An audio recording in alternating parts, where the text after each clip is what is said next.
นเด่นอ้าวเฮ้ยยิ่งเรียกก็ยิ่งไปเว้ยสวัสดีค่ะเป็นปันค่ะวันนี้นะคะเป็นปันก็จะพามาเล่นกับน้องหมาของปันปันนะคะน้องหมาสุดน่ารักของปันปันนะคะก่อนอื่นต้องบอกนิสัยหรือว่าลักษณะอะไรก่อนเลยนะคะแต่จะไม่บอกลักษณะนะคะก่อนที่ผู้ชมจะรู้กันเองนะคะ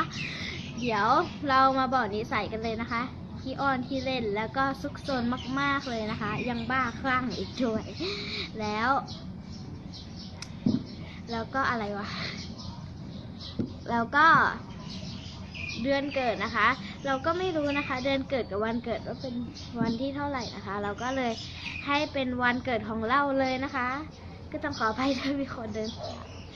ก็เป็นวันเกิดของเราเลยนะคะคือวันเกิดของน้องเด่นก็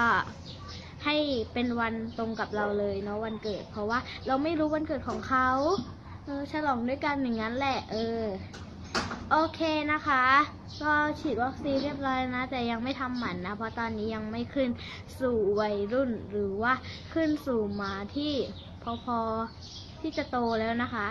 โอเคเดี๋ยวเราก็ไปดูหมาตัวนี้กันเลยนี่นะคะหมาของเรานี่นะไอตัวที่มีสีสันมากกว่าเขานะคะหมาของเราโอ้ยก็เล่นกันแบบนี้นั่นแหละโอ้ยนี่นะคะลักษณะมันนะก็เป็นแบบนี้นะใครดูไม่ทันก็สตาร์ทได้นะคะนี่ลักษณะมันนะคะตรงนี้เป็นรูปหัวใจด้วยนะโอเคมันเล่นกับเพื่อนอยู่นะเพื่อนที่กลัวมันก็จะขู่แบบนั้นแหละค่ะเด่นก็เป็นหมาอย่างนี้แหละอย่ามายุ่งกับโน้นนะเอาไปใกล้ๆเราซูมดูมันก่อนแล้วกันเนาะซูมรู้สึกว่าไอหมาตัวสีน้ำตาลจะเนื้อขาดนะคะนี่นะนี่น้องสำลีนะ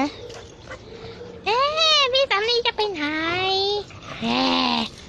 ทุกกลุ่มมันไว้ใจพี่สำลีอยากเล่นกับพี่สำลีตัวเดียวเลยเนาะเพราะว่าไอ้2ตัวนี้มันอันตรพาลนะโอ้โห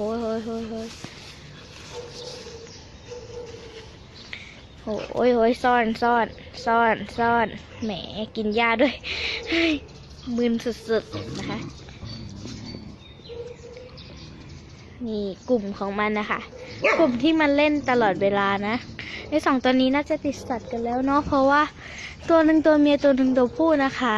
ตัวนี้น่าจะเป็นตัวเมียนะดูสิไม่มีหำไอ้ตัวนั้นมีหำเห็นไหม